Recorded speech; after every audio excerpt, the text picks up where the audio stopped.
Ibu rekan-rekan semua yang akan mengikuti program PPG tahun 2021.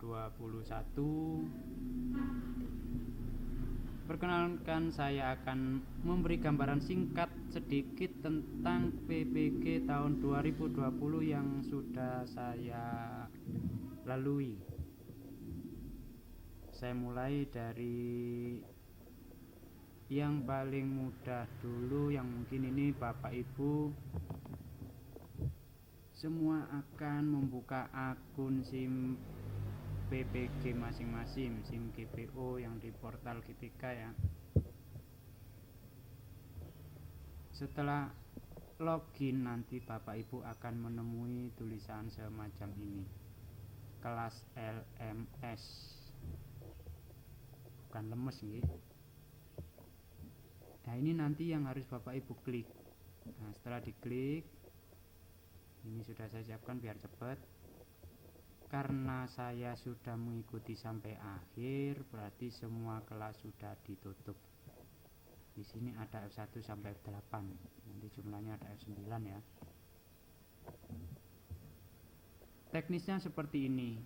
Nanti untuk modul 1 F1 yang hanya muncul hanya F1, kalau Bapak Ibu di awal hanya muncul 1 saja. Dan ini nanti hijau.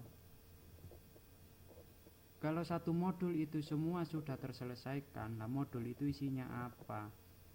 Modul itu isinya seperti ini. Nah, tolong juga nanti untuk menyiapkan folder khusus di laptop masing-masing, agar ketika mencari file-file tertentu Bapak Ibu tidak kesulitan, terutama administrasi, kirim scan. Untuk administrasi ini sewaktu-waktu selalu diminta, seringkali diminta ulang, jadi tolong disiapkan biar tidak kebingungan. Saya kembali ke F1, jadi jumlahnya nanti F1 sampai F9. F1 yang harus diselesaikan selama 1 bulan, kalau tahun 2020 ini selama 1 bulan harus selesai F1. Mulai dari modul KPK ini hanya pengenalan. Nah kalau sudah modul pedagogik 1, 2 sampai modul ke-10 ini, nanti tiap modul seperti ini gambarannya Bapak Ibu. Setiap modul berisi 4 kegiatan belajar. Satu kegiatan belajar ini Bapak Ibu akan mengerjakan tes formatif, KB2 tes formatif 2, KB3 formatif 3, KB4 formatif 4. Setelah selesai semuanya, Bapak Ibu akan mengerjakan tes sumatif. Tapi selain tugas tersebut, nanti tentunya ada diskusi kelompok untuk membahas permasalahan yang ada pada modul tersebut yang dipandu oleh dosen dan guru pamong. Setiap tugas yang sudah diselesaikan silakan diubah dalam format PDF. Ini nanti diupload, filenya akan diupload pada LMS. Nah yang ini nanti di modul 1 ini nanti terbuka banyak. Bapak Ibu sampai yang bagian mana, ini nanti terbuka cukup banyak, khusus F1. Misalnya baru nyampe di modul 1, ya banyak modul 1 yang terbuka. Harus bertahap. A1 yang formatif kegiatan belajar 1 selesai. Nah Bapak Ibu baru bisa melanjutkan yang belajar 2. Belajar 2 ini selesai, baru bisa melanjutkan KB3. KB3 selesai, baru bisa melanjutkan KB4. Seperti itu. Nanti ada daftar centang yang harus terselesaikan, ada kotak-kotak khusus yang harus terpenuhi sampai tes sumatif, dan semuanya di PDF kan, juga ada tugas akhir tentunya. Untuk tes formatif dan sumatif di beberapa modul sudah ada kuncinya, tinggal Bapak Ibu teliti atau tidak. Sebagian besar sudah tersedia.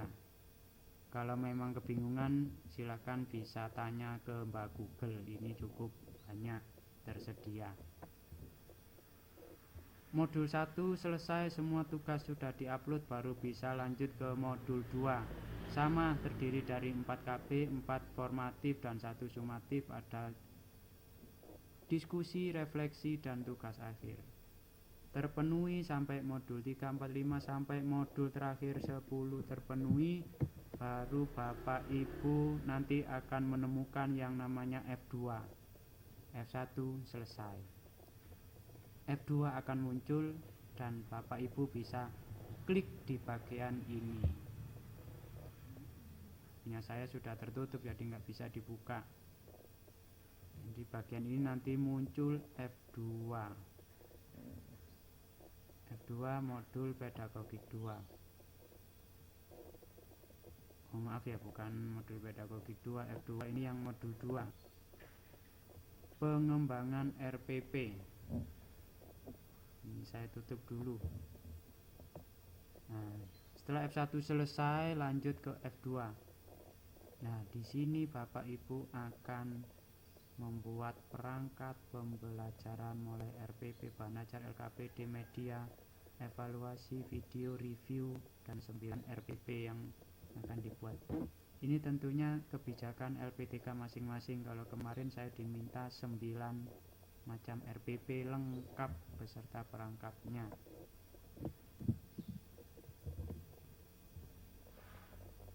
RPP-nya dibuat untuk kapan?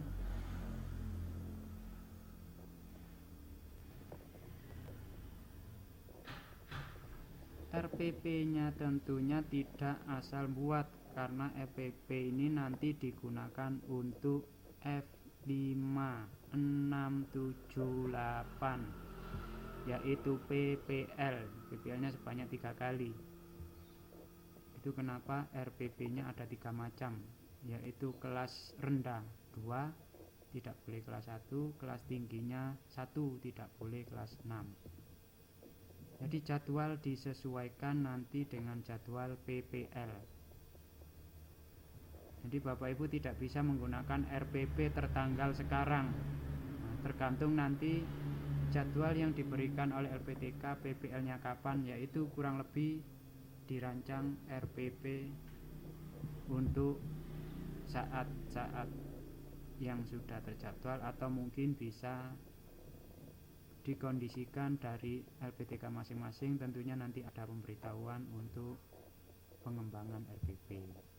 Setelah semua terselesaikan, baru memasuki yang F3, peer teaching, latihan mengajar online di hadapan dosen dan guru pamong, dinilai oleh dosen dan guru pamong dan juga teman sekelompok. Nah, ini nanti jangan dikira hanya cuma latihan, tapi ya cukup grogi juga, karena di hadapan dosen dan teman-teman harus saling memberikan saran dan kritik. Tapi tentunya dilalui saja, pasti Bapak Ibu semuanya mampu. F4 di sini tidak ada foldernya, karena F4. Nah, F4 adalah ujian komprehensif. Bapak Ibu menyajikan RPP yang akan dibuat, atau di sini lebih tepatnya latihan mengajar di hadapan dosen penguji sesuai yang akan di PPL-kan. Ya, kalau kemarin saya hanya ujian komprehensif 1 RPP, tidak ketiga-tiganya. RPP yang dimaksud adalah RPP yang ditunjuk oleh dosen penguji. Kita tidak bisa menentukan, jadi dosennya yang langsung menunjuk RPP A, berarti kita harus siap menyajikan RPP tersebut, mengajar sesuai RPP. Ini untuk F4. Setelah F4 dinyatakan lulus, baru bisa PPL. PPL nanti juga ada reviewnya, ada perbaikannya. Silakan nanti tentunya Bapak Ibu akan menjalaninya dengan penuh tanggung jawab, dan disiapkan hardware dan softwarenya. Tentunya dengan jangan lupa secangkir kopi biar tidak ngantuk. Terima kasih.